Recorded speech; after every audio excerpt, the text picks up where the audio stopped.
Hi, I'm Daniel Wakefield Paisley. Hi, I'm Kyle von Hetzendorf. We're Yonder Projects, and you're watching a fully functional science documentary about why people do shit that sucks. Yeah, what's the deal with endeavors and sports and activities commonly referred to as Type 2 fun, or as we like to call it, latent fun? What's the deal with latent fun? Why are we compelled to push our physical, mental, spiritual, and emotional limits without causation? So we decided to investigate. Our approach was two-part. Part 1.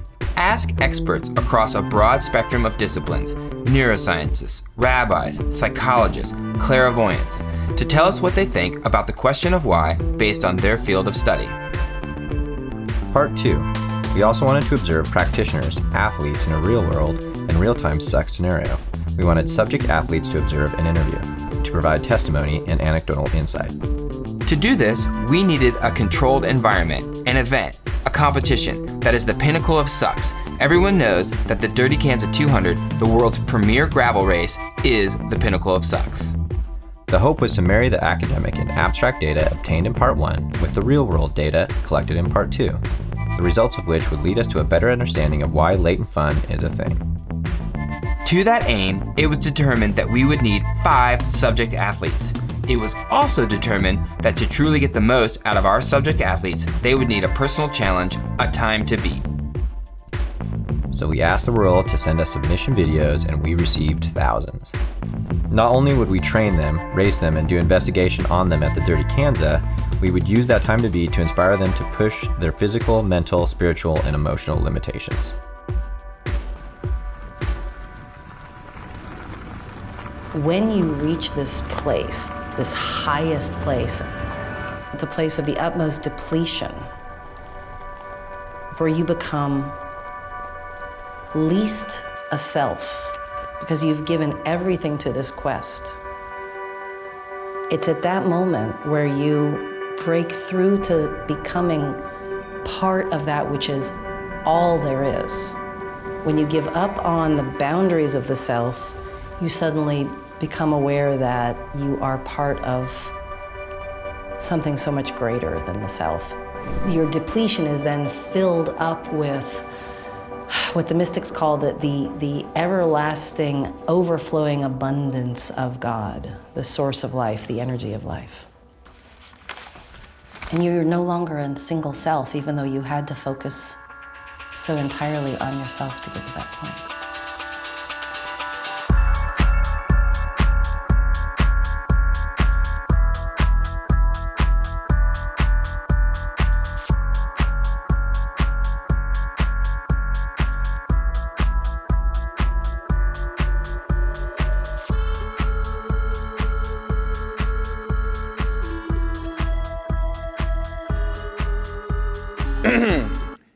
Good evening and welcome to Project Y.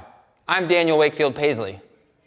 I'm Kyle von Hetzendorf, and we're about to introduce you to our 5 subject athletes. 5 subject athletes are behind this door, and we're going to bring them in and we're going to introduce them to you. They're subject athletes. Let's see what they're doing. Oh! All right, guys, before you go in any further, we got some kit for you to get set up on. Adrian? Yeah. There you go. Don't drop those. Okay, guys, these are going to be your uniforms for the next 48 hours. These are your fatigues. So unless you're in kit, you're in these. That way we can identify you. Maybe you can introduce, maybe go starting with you, Bennett. Introduce yourself. Hi, I'm Benedict. My name is Han Rossman. My name is Sarah. I'm Reese. My name is Adrian. I wanted to send it, and just like my snowmobile hero, Larry Enticer. Snowmobiles, cool. So I think that athletics is, we're really doing the same thing in philosophy that we're doing in athletics. We're trying to have a better understanding of who we are, right? And that's in terms of our mind and our bodies. So when we're training for an event, or when we're in the middle of an event and trying to push our limits, we're trying to get that deeper knowledge of ourselves, right? whether that's outside of a very sanitized environment like a city in some ways, and we're out on Everest, or we're out in the woods, or we're out on a gravel road, right? And trying to deal with problems as they arise. But a lot of it is pushing ourselves to our limits, to our edges, right? Like, how far can we go in terms of what we can know as human beings? That's sort of philosophy on the big scale, but that's what athletics is challenging us to do as individuals, right? Is how far can we push our bodies? I'm gonna do it. All right, here we go. My name is Willie McBride. I am a coach and trainer of the local company Y East Wolfpack. So we work with a lot of people, dumb, some non-dumb, some people who do bike type things, but a lot of people who run and trail run and do other outdoor activities. And we believe a lot in the mental aspect of training that mental grit and toughness, but also this sort of functional fitness where whatever you do, you need to do the opposite to be properly balanced, right? If you sit all day at a desk, or if you sit all day doing certain things, you gotta unwind that. You gotta take the desk out of the body. Desk out of the body. There are some really interesting kind of effects of athletics, of exercise, that bode quite well for people who do it, in terms of healthy cognitive aging, literally the growth of new neurons in the brain, what we call neurogenesis, improvements in cognitive function, all these kinds of things that come from, endurance athletics and athletics in general. All right, flip over to the other side. Keep going. Nice. That's a good diverse crew.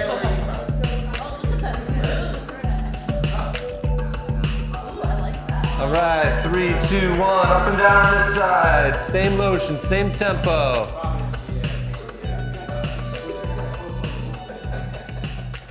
I just gave a talk on mental toughness the other night. Comfort with discomfort. There's discomfort everywhere. In all aspects of life, there's things that are uncomfortable. And it's all about, can we be comfortable with those times of discomfort? So all this race is at those hard times is, I feel things that my brain is telling me are uncomfortable. Can I deal with that? How long can I deal with that? So the squat hold of death. So basic squat, you're gonna come down, never any weight in your toes, always sitting back through the heels. When you hit the wall and you get the release of the endorphins, et cetera, you actually can inhibit the mapping of pain information, from the body in the brain, and so you don't feel the pain. You just straightened him out. You're done. You just gave a rub. You just twitching it. You can't just try to walk it out, try to shake it out. Your fellow subject athlete. One of the things that my students observed is that somebody who is an elite athlete bears some resemblance to somebody who is an accomplished scholar or mystic.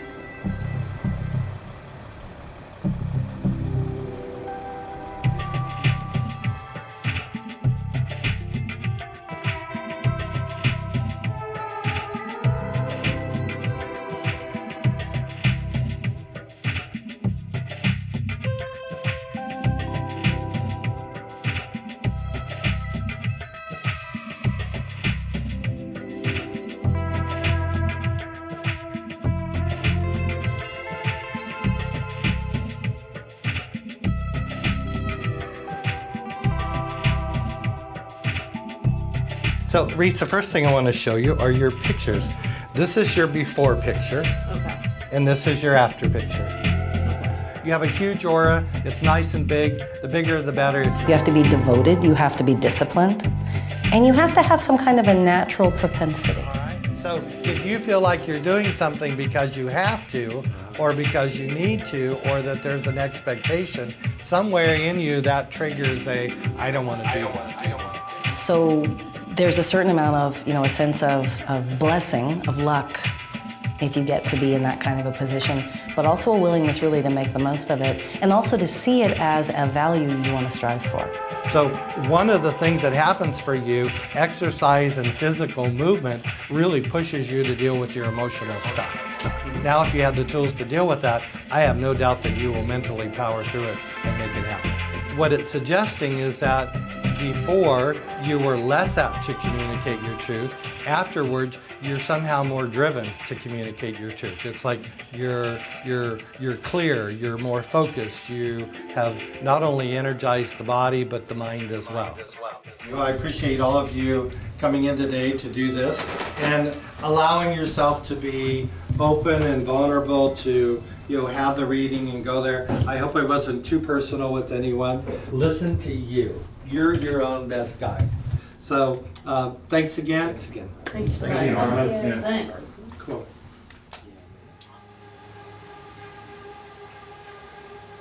I like what I'm seeing here. I know, but what should we do? I think we should, looks like he needs a little bit more effort. I'm not convinced he does, Kyle, but I'm gonna trust your instincts here. Okay. Can we give 2 on slope? Yeah, Yeah, see, that's what I thought. yeah. Yeah.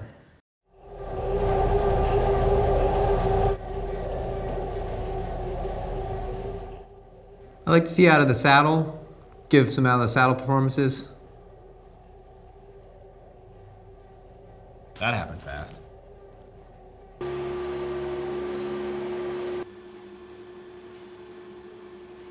Let's see, they've been in there for an hour and a half. The last 20 minutes has been pretty dark. Should we do a sunrise? Let's do a sunrise. Let's do it. Control, cue sunrise. Yeah, that's great. That's great. I would say that it's clear that everybody involved in Project Y has a strong sex drive. That they are, they're experiencing like an incredible instinctual drive to get out and do and create.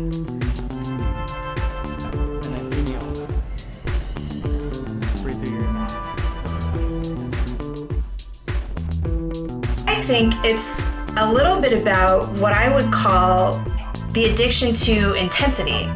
And I think that in its simplest form is an actual addiction to the sensations you feel when your sympathetic nervous system is highly activated.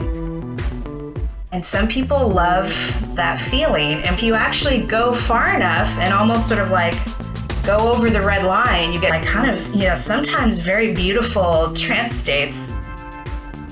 So for all of you who've put yourself in this position of doing this really, crazy project of like ascension or pushing yourself to your limits, during which you're also going to meet a lot of internal conflict and external conflict. I think it's interesting to find out what are the symbols that are arising out of your dreams right now that might tell us something about why the fuck you're doing this, Like what is driving you unconsciously that you can't be aware of right now to do this, and how is doing this project part of your life path in a way that you can't perceive right now?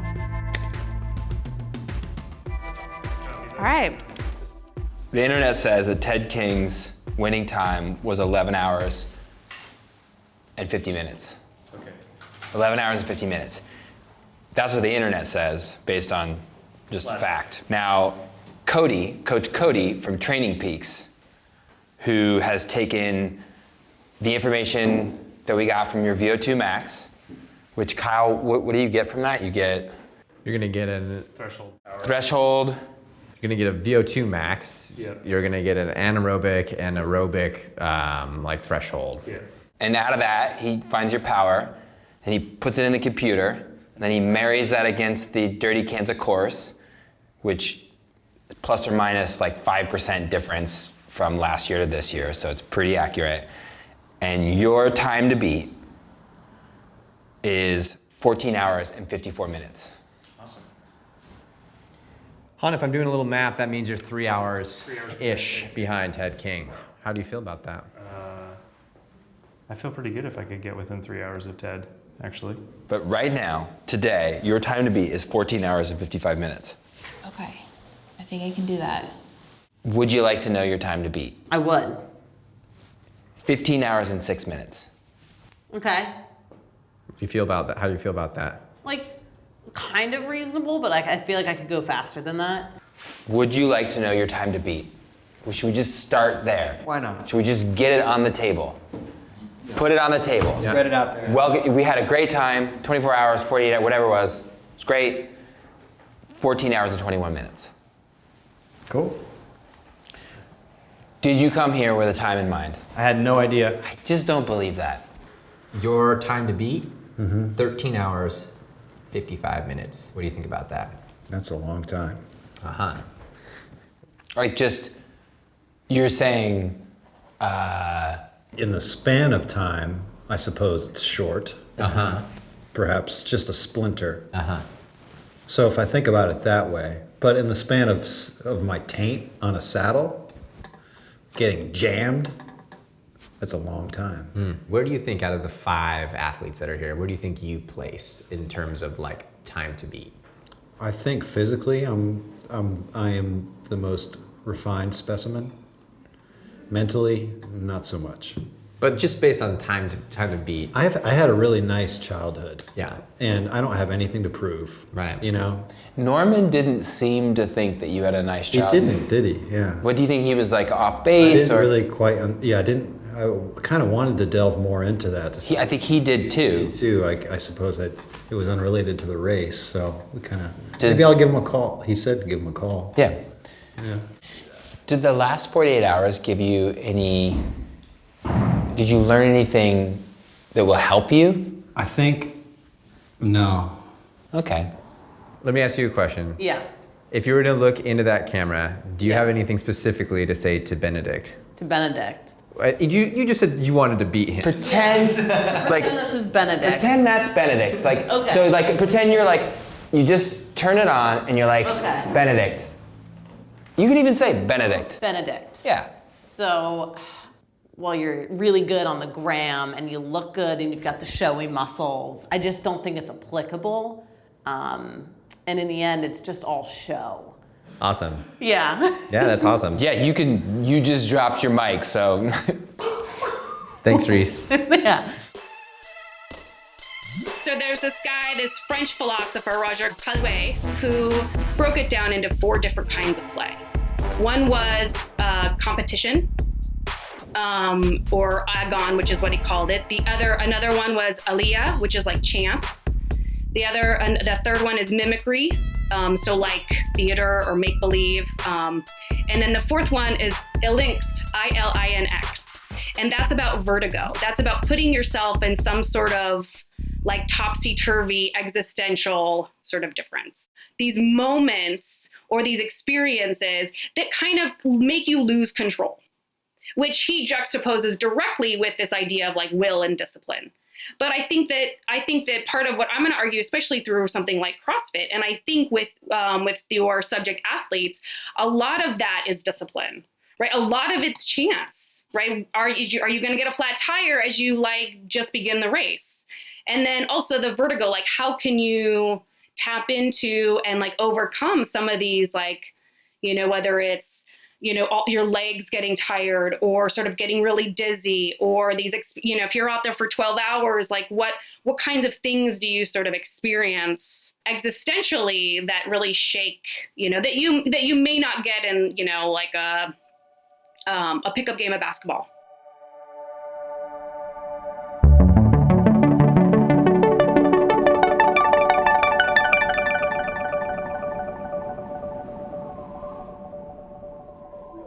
To make sure it's properly torqued. What we have here is the fork steer. We're really loose. We gotta keep going. Bigger kombucha, like the normal kombucha size? The smallest. Actually, my hand is very small. I'm actually 4 feet tall. And then, Adrian, did you train? Yeah. Yeah. Okay. Adrian raced too, right? I did some road racing. I did some passionate rides. I did some big boy rides. What was Sarah? What was your training? Yeah. I did a few long rides. I did some mountain bike rides, but I crashed for most of those. And then Cody told me that I was banned from mountain biking like 2 weeks out. I was in, I guess, like the last part of my training before the tour here. I was in Durango for 2 weeks, and I was sleeping in a garage, and the garage I had 3 separate shipments from Cliff come in, and they were all just lined up. It was like a wall of Cliff product. And I had my protein bars. I had those naughty nut butter filled things. You know, Yeah. Those are dirty. That's when I'm feeling naughty. And then those baby food packets. Wow, those are good. Can you see a little of this? Yeah. Do you want to take your jersey off and do it, or why do you do these events? Like, why are you doing this?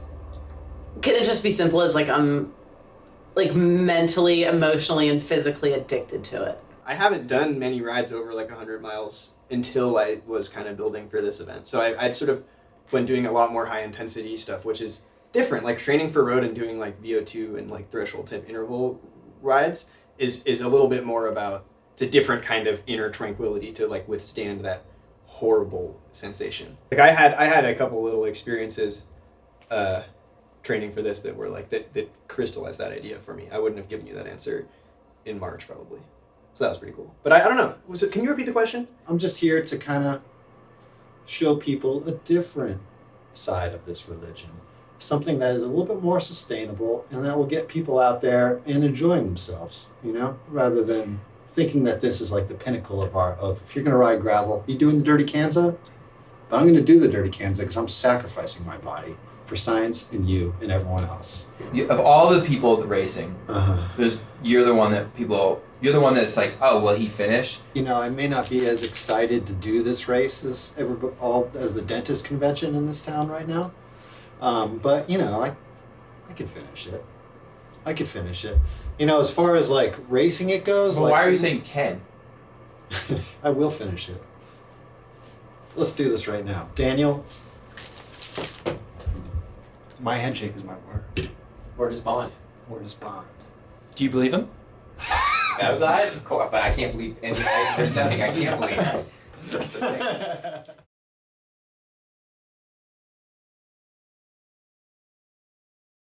So what does anticipation feel like? It has a felt aspect to it. Like it feels good. There's like a tingling in the body. There's like there's also like an awareness or of specific plans or steps you might take, like the significance of what that is. So these networks that are involved in, you know, responding to stimuli that predict the delivery of reward are actually interconnected with lots of other networks that involve, you know, access to memory, like experiences, or mapping of the body, including, for example, you know, the areas of the brain that are going to be mapped differently when you have the endorphins on board, when you're going to, you know, remove the tissue damage information from those maps. The activation of that network can actually alter the mapping of your body so that you actually feel better. you feel like that anticipatory kind of response. There is definitely, the bicycle has become like a stimulus, right, that can predict the delivery of a reward. Race fans, are you ready?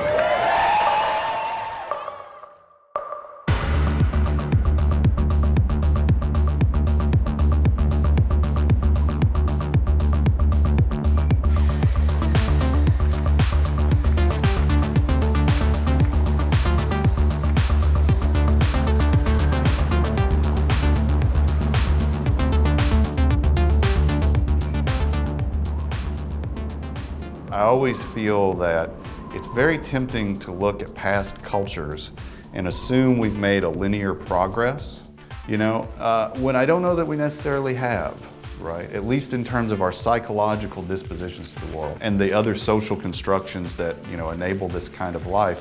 But the reason I go camping, or the reason I cycle north up 101, is because it puts me in the present moment more than anything else. Like, I find that kind of joy, meaning, and nectar in the moment, in the journey, rather than always living in a now that is somehow under the authority of a future, which is where we spend the majority of our modern lives. Fucking sucks. Sucks. It's amazing. Fucking sucks. You're a specimen.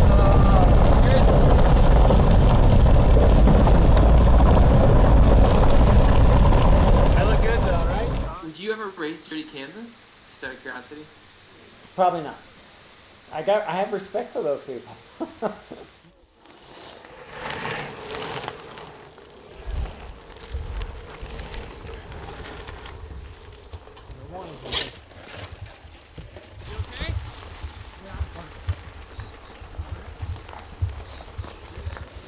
Yeah, when you talk about Dirty Kanza, the mental aspect of riding 200 miles, there's so much opportunity to fall apart mentally.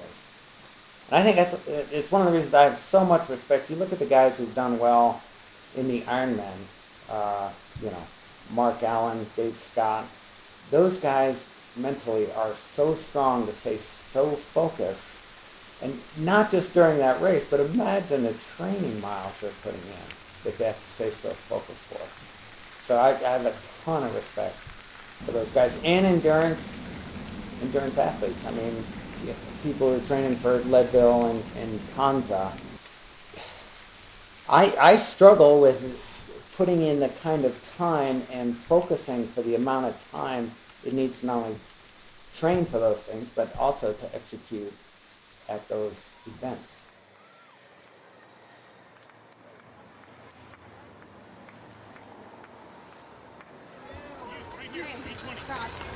I need you guys all around the corner. If you guys can have a repair plug? Yeah. Go talk to the specialized guys have them. So you've had a flat, Han? Several. How many flats have you had? Up to the left. Cody, what are we waiting on? Reese. What's going on with her? She had a flat, it sounded like, and maybe another one coming on. So she said she might have had another flat starting, so we'll have to see what kind of condition she's in when she comes in. We're kind of short on tubes because the ones we had went missing, so hopefully we can get her back rolling again.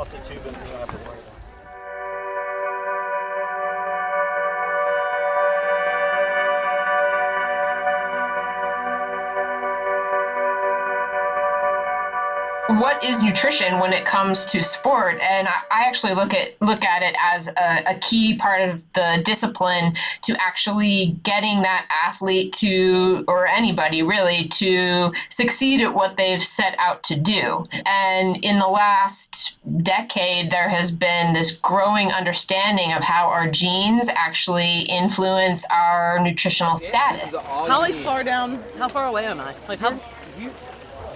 You need to. Okay. You're moving up. We're gonna go. You need to go. Plan a longer stop for the next one. We'll get you. Rag for your face. It's for her to acknowledge, like, yeah, all right. And I think she's got enough experience with races like this that she's not going to try and make it up in the next hour. She's going to think, I've got 8 hours to get back to where I want to be. She knows to not dilly-dally here. She ate. She doesn't even like eating. She ate. Her tires had air. That, for me, that was an uplifting Reese moment. Yeah. In what I thought was a downtrending Reese day. Yeah. Han looked a little bit. Han is my new worry. Han is a little stressed. Han is cramping and he doesn't look right or good. Well, I think he's got bikes. I think he's fixed Can like we flats get like 4 or 5 yeah, times. he's before the next aid station. See it.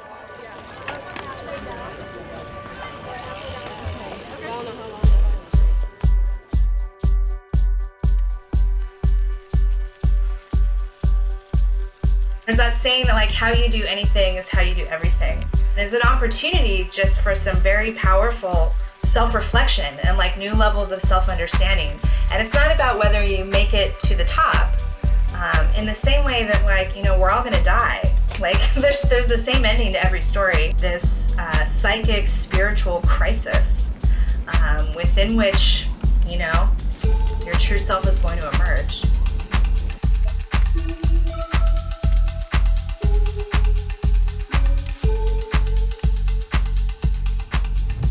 Adrian! We love you! We love you! You are our best. You go. We love you. We are here for you, Adrian. We are here for you!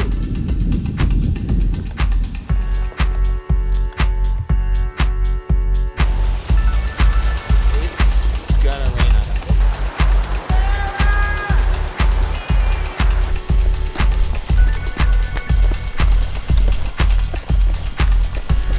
Run faster than I can bike right now.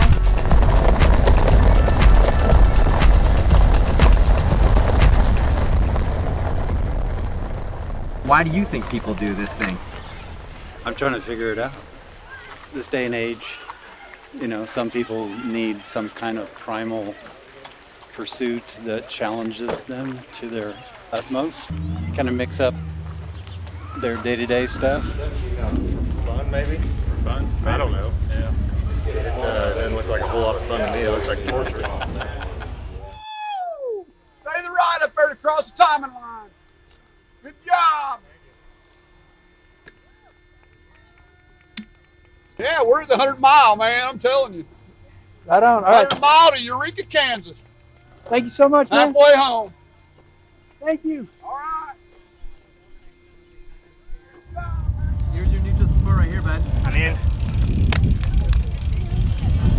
You're looking strong. Thanks, buddy. Yeah, I'm feeling all right now. Kind of cracked, but I'm ready to nosh, dude. Get some nosh, and then get that knee hop. You look great, Benedict. Thanks, Kyle. Any regrets? Yeah. How many?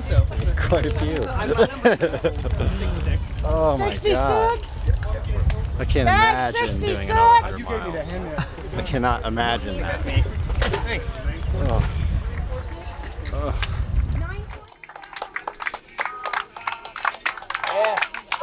Hey.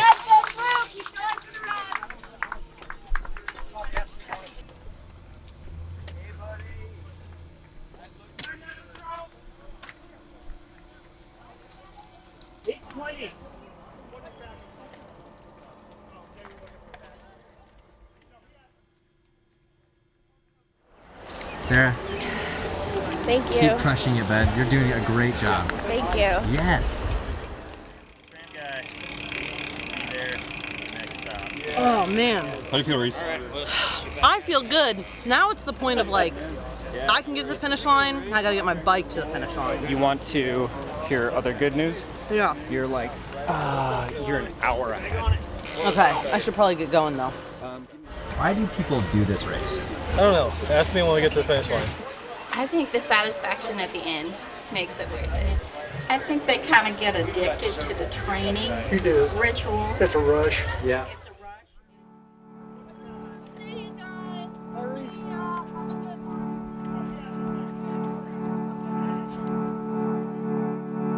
Kavana.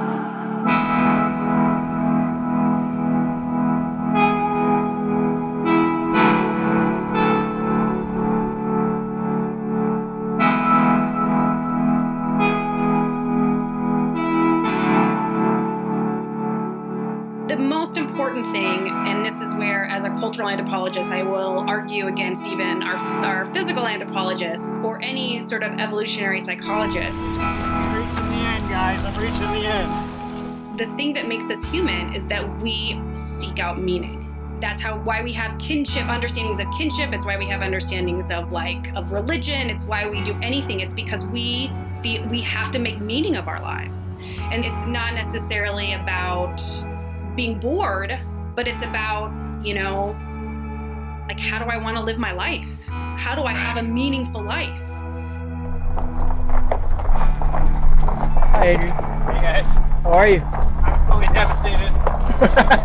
Still request soda. Soda? What kind? Maybe a Coke. Yeah, we'll get you a Coke. All right.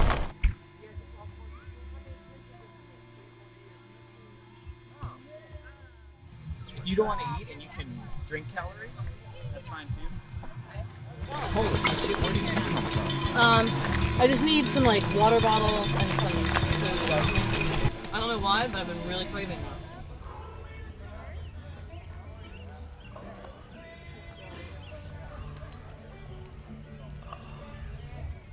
Han, you're such a badass. What kind of beers do you want me to buy for you when we get you to the end, finish? Oh, some kind of domestic lager, probably. Okay. All right, Kyle. Get my hand. I don't know exact amount. Wash those knuckles. Wash those knuckles. Kill it, man. You're almost there. Good job, Thanks, dude. It was nice meeting you. Why do people do this race? I could say they're crazy, but I admire them. They have a goal in mind and they are ready to work to meet that goal, and I think it's just a pretty cool opportunity for them. And we love to have them come through our little town. It means a lot to us.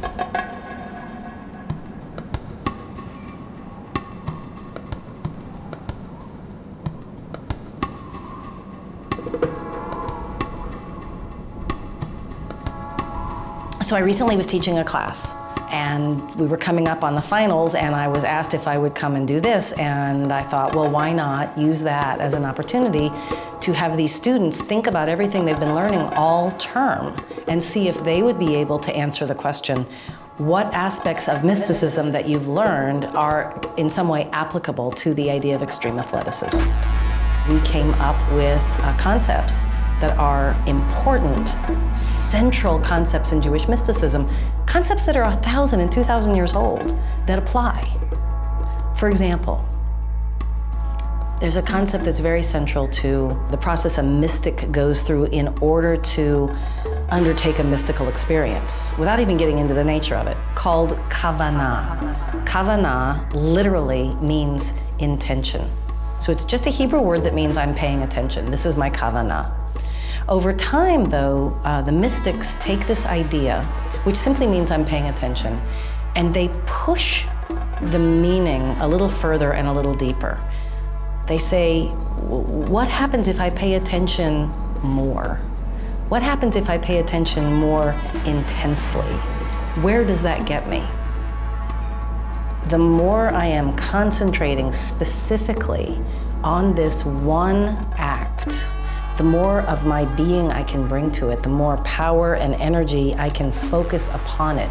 I become entirely concentrated on this one aspect of myself. The entire self becomes subsumed into this rhythm, this pattern, or maybe just the feel of the feet. Something extremely narrow and powerful, like a beam of light, that becomes more powerful as it is concentrated into a narrower and narrower beam of consciousness. And one's power becomes concentrated in that specific narrow sense of self. Paradoxically, that narrowing down opens one up into an all-encompassing sense of being. So that that very, very narrow light, intense as it is, once you're inside it, is all light. And that's all you are. Pared down to that incredible intensity of this one thing.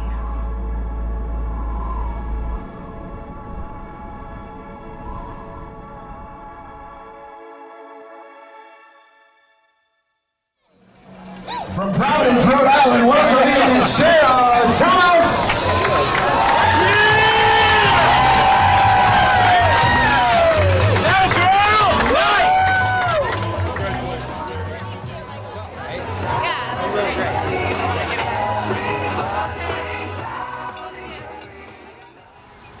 I think I might have like an addiction to these kinds of things, and I don't know if that's normal.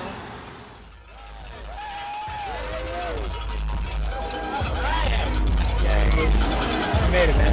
That was so happy to see you right on. My whole journey in cycling from start to now has made me a wiser, stronger, better person.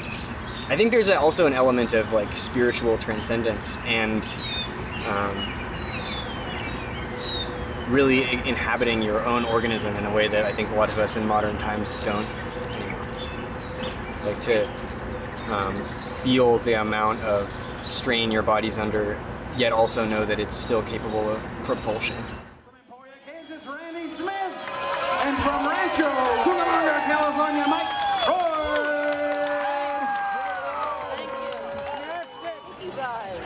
You and Kyle fixed my bike, and like I had gears. I kept thinking, I was like, what am I doing? Like I just don't, like you were saying yesterday, yeah, you're just saying because I'm like, I think maybe I am. Like I don't really know why. It was just kind of like, yeah, I should do this. And like that's where my brain like went blank. I was like that, and then I just like made up fake reasons for doing it to justify something that I don't know if I would actually want to do again. It's like, this kind of sucks. It's a really good story. I think that's what it is. I got a really good story out of it. Wow. I look amazing. You do look amazing. So how many flats total? 9, I would say.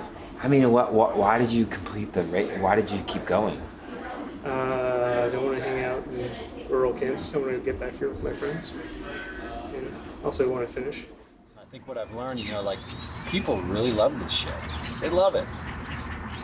I don't know why. I just can't. I was trying to learn why. I kind of took that as like a social experiment to figure out why because people were just like dead on the ground, and they were paying for that experience. It would have been cool if I had done well, because it would have made a complete mockery of the entire event.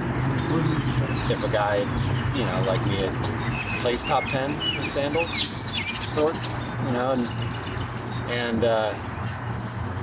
so that would have been funny. It would have been funny, but it's not, I think I still did pretty well. I think I still did pretty well representing the brand.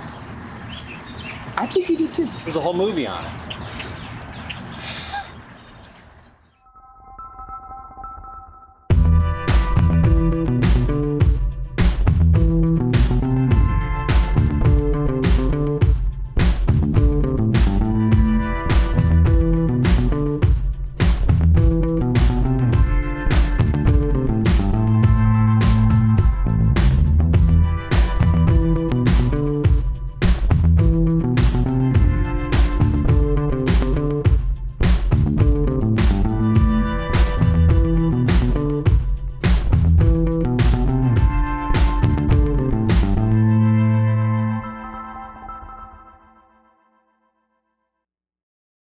Can we use, and we're getting into philosophy of technology, philosophy of science, and philosophy of religion too in some ways, but can we use science and technology to predict your success? And even if we can, are there still faculties in the human person, the human being, as Heidegger would say, Dasein, right? This being, right? That allows you to transcend those anyways. I don't know. I mean, that's what makes it interesting.